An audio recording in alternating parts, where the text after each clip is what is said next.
Hello friends, welcome to my channel. இன்றைக்கி வந்துட்டு நம்ம கிச்சனுக்கு ரொம்ப யூஸ்ஃபுல்லான தேவையான ரொம்ப நாளாக ஆசைப்பட்டுட்டு இருந்தேன் இந்த ப்ராடக்ட் வாங்கணும்னு சொல்லிட்டு. இப்போ நான் ஆர்டர் பண்ணி வீட்டுக்கு கொண்டு வந்துட்டேன். ஆக்சுவலாக இது வந்துட்டு சால்ட்லாம் போட்டு வைப்பாங்க இல்லையா, செராமிக் ஜார் தான். ரெண்டுமே எனக்கு வந்துட்டு 330 ருபீஸ் தான் வந்துச்சு. ஆக்சுவலாக நான் வந்துட்டு இவ்வளோ நல்லா இருக்கும்னு நினைக்கல. பேக்கிங்லாம் செம்மையாக இருக்குது. டிசைன்லாம் சேம் பிக்சரில் இருக்க அதே டிசைன் தான் கொடுத்துருக்காங்க.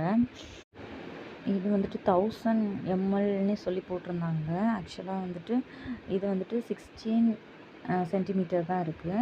ஓகே, என்னோடய ஹைட் ஓகே. பட் வந்துட்டு வீதி அகலம் தான் எனக்கு கொஞ்சம் கம்மியாக சின்னதாக இருந்த மாதிரி இருந்துச்சு. ஓகே, நான் எக்ஸ்பெக்ட் பண்ண மாதிரியே எனக்கு கிடச்சிச்சு. அதே ரொம்ப ஹாப்பி. இது வச்ச உடனே என்னோடய கிச்சனே ரொம்ப அழகாக இருந்த மாதிரி இருந்துச்சு. ஏன்னா நம்ம வந்துட்டு பர் டேயில் மேக்ஸிமம் மெஜாரிட்டி டைம் கிச்சனில் தான் நம்ம யூஸ் பண்ணுறோம். ஸோ என்னோடய கிச்சன் வந்துட்டு இப்போ ரொம்ப அழகாகவே இருக்குது. உங்களுக்கு இந்த ப்ராடக்ட்டோட லிங்க் வேணும்னா லிங்க்னே கமெண்ட் சென்ட் பண்ணுங்கள். நான் உங்களுக்கு டிஎம் பண்ணுறேன். அப்புறமா ஈவினிங் வந்துட்டு நம்ம இன்றைக்கி காஃபியும் கூட கப் கேக்கும் வச்சு சாப்பிட போகிறோம். வீடியோ பிடிச்சா லைக் பண்ணுங்கள், ஷேர் பண்ணுங்கள், சப்ஸ்கிரைப் பண்ணுங்கள் அண்ட் சப்போர்ட் பண்ணுங்கள். தேங்க்யூ.